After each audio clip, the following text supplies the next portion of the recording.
এরশাদ সাহেব এটাকে জোর করে ক্ষমতা নিয়ে নিলেন, নিয়ে আবারও আমাদের উপর অত্যাচার নির্যাতন শুরু করলেন। আমি কথাগুলো বলছি কারণ হচ্ছে কি, আমাদের ইতিহাসটা জানা দরকার, অতীতটা জানা দরকার। রাতারাতি কিছু হয়ে যায়নি, দীর্ঘকাল দীর্ঘ বছর ধরে আমরা এখানে লড়াই করেছি, সংগ্রাম করেছি। 50 বছর ধরে আমরা এই দেশে একটা গণতান্ত্রিক দেশ, শান্তির দেশ, ভালোবাসার দেশ, উন্নয়নের দেশ করার জন্য আমরা সংগ্রাম করছি, লড়াই করছি। দুর্ভাগ্য আমাদের আওয়ামী লীগের হাতে যখন দ্বিতীয়বার ক্ষমতা আসলো 2008 সালে 9 সালে, তারপর আবার শুরু হলো অত্যাচার নির্যাতন নিপীড়ন। এবার একটু কায়দাটা ভিন্ন। এবার আর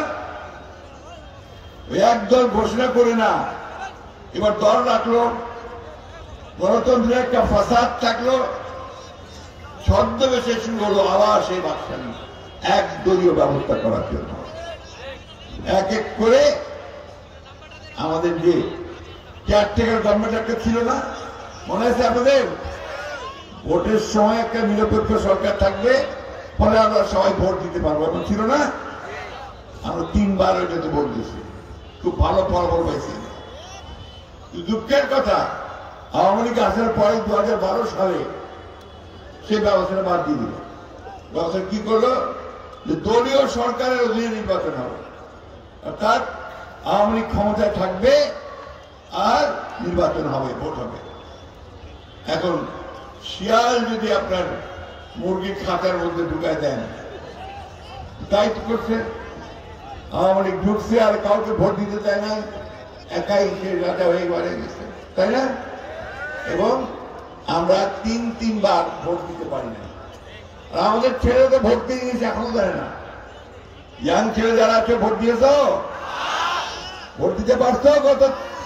গত 15 বছর ভোট দিছ, ভোট হয়েছে, কিন্তু 3 বার ভোট হয়েছে। আমাদের আওয়ামী লীগের ভাইরা তারা ভোটটা দিয়েছে, বলে দিয়েছে তোরা আসিবার দরকার নাই, বুঝিয়ে দিন। স্লোগান ছিল তখন,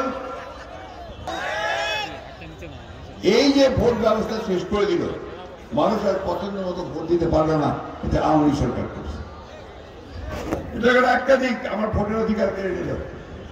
দ্বিতীয় দিক কি, এই যে সাংবাদিক ভাইরা আছে, এখন দেখেন কতগুলা চ্যানেল, টিভি চ্যানেল দেখেছেন না? আমরা একাই সব করে ফেলছি। হ্যাঁ, যাওয়া হচ্ছে না, কোর্টের যাওয়া হচ্ছে না, আছে না? নাই, কয়েন না কেন যাওয়া হচ্ছে। বন্ধুগণ, আপনারা শুধু না, আমাদের এই ঠাকুরগাঁতে, এই ঠাকুরগাঁ সদরে 7,000 আসামি আর 100-এর উপরে মামলা, আর সারা দেশে 60 লক্ষ মানুষের বিরুদ্ধে মামলা দিয়েছে আওয়ামী লীগ। 60 লক্ষ।